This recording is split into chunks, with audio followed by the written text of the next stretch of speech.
ఈ వారం మిథున రాశి వారికి ఎలా ఉంది? మిథున రాశి వారికి 4 గ్రహాలు యోగిస్తున్నాయండి.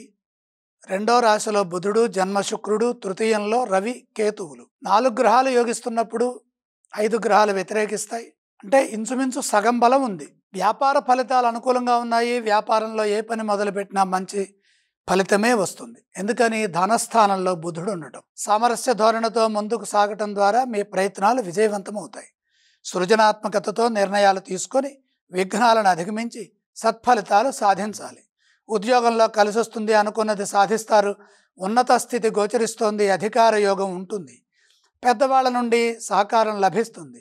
తోటివారి నుండి మంచి గుర్తింపు ఉంటుంది. మీ కష్టానికి తగిన ప్రతిఫలాన్ని పొందుతారు.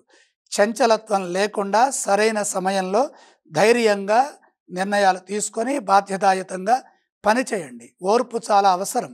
ఎన్నాళ్ళుగానో ఎదురు చూస్తున్న కొన్ని పనులు ఇప్పుడు పూర్తవుతాయి. మీ నిర్ణయాలు కొందరికి మేలు చేస్తాయి. కుటుంబ సభ్యులతో కలిసి ఆనందించే అంశాలు ఉంటాయి. ఆదాయ మార్గాలు పెరుగుతాయి. మొహమాటం వల్ల ఖర్చులు ఎక్కువ కాకుండా చూసుకోండి. ధనయోగం అనుకూలంగా ఉంటుంది. ఈ రాశి వారు ఏ స్తోత్రం పఠిస్తే బాగుంటుందంటారు? మిథున రాశి వారికి 4 గ్రహాలు యోగిస్తున్న వేళ ఇష్ట దేవతా ధ్యానం సరిపోతుంది. ఏ ఆలయాన్ని సందర్శిస్తే బాగుంటుంది? ఇష్టదేవతా దర్శనం చేయండి. మిథున రాశి వారికి యోగ్యత పెరుగుతుంది. అలాగే ఈ రాశి వారు ఏవేవి దానం చేస్తే బాగుంటుందంటారు? దానాలు అవసరం లేదు.